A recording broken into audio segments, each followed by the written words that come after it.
for coming. This is a session that we organize, and when I say we, I refer to Thessaloniki Innovation Zone. For those of you that are not familiar with us, we are a regional development organization, a state organization, supporting the innovation ecosystem of the city through various projects and initiatives. One of our main concerns is to help the innovative enterprises of the city and the greater region to grow, and obviously growth is very much dependent on capital and funding. So, what is the relevance of policy making and international cooperation for an innovation funding roundtable? First of all, policy making. Innovation funding does not happen in a vacuum. No innovation funding without innovation. So the innovation system in which innovation takes place is subject to policy making. That is the policy making relevance. And no funding without the prospect of economic success. The overall business environment is, again, subject to policy making. So policy making is indeed directly or indirectly relevant for innovation funding, and the success of innovation. Any validation you have to prove your market is extremely valuable. So how many customers have you spoken with? What has been the feedback? And do you already have customers who are paying for your product? I was just speaking with Lazarus about it this morning. It's one thing to get customers onto your platform who are using it for free, and that's great. There's nothing wrong with that. But until you've actually had someone pay money, to hand over money from them to you, you haven't totally validated your product, and that's when you'll know that you're onto something. We have worked hard in the last 4 or 5 years with all the governments that have passed through this period.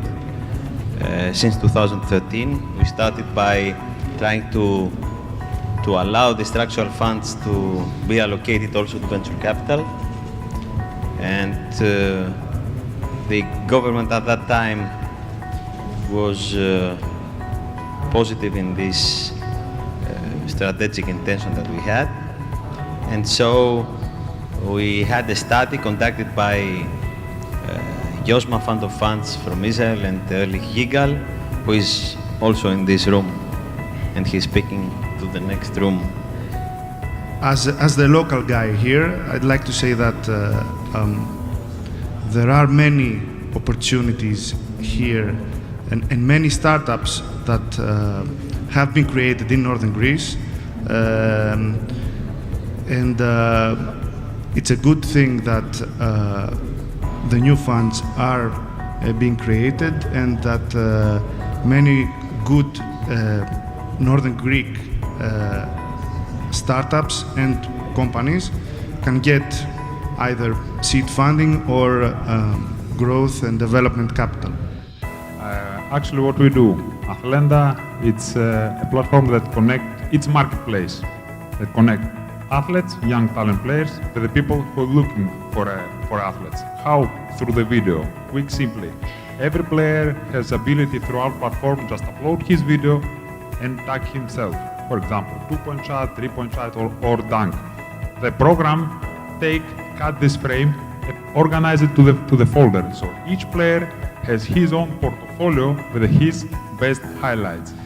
And right now I am a general partner in one of the new funds that have been approved by the EIF and will be working activated at the end of the year in the innovation window.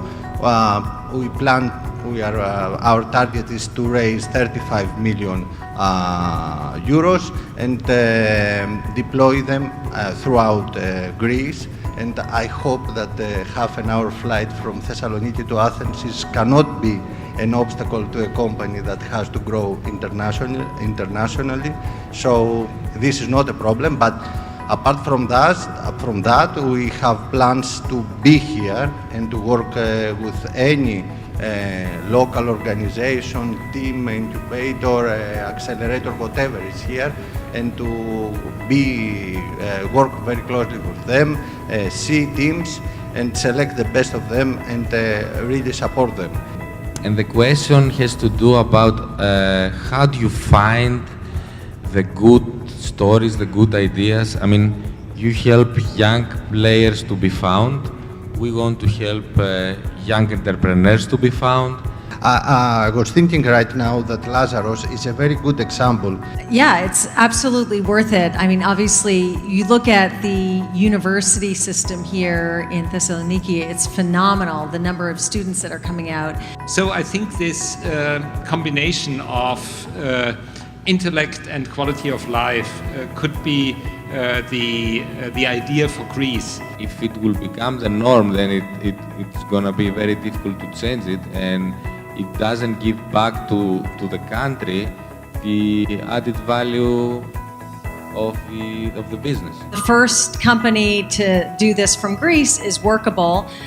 They have, I don't know, something like 70 engineers. I'm probably out of date now already because they're growing so fast. That to give this little money, we are talking about little money, not millions. We are talking about, we have to give this little money to many young people.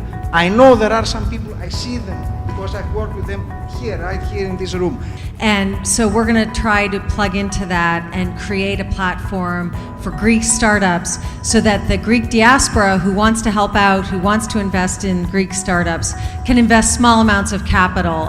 This has proven really powerful because people can go to their networks and go to friends and family and make it very easy for someone to invest a small amount. You might invest $100, you might invest $10,000, but it's a very simple mechanism. You would do it online, and it would allow entrepreneurs to access the network of people both here and abroad who want to invest in Greece.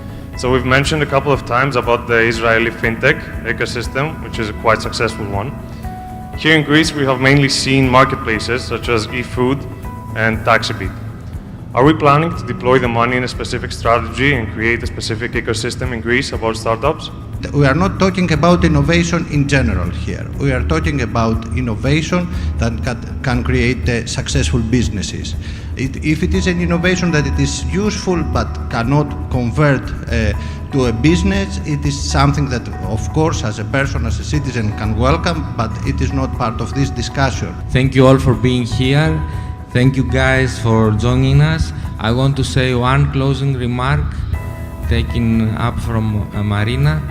If you want to build a company, make sure that you build it so that you live the whole life in that company.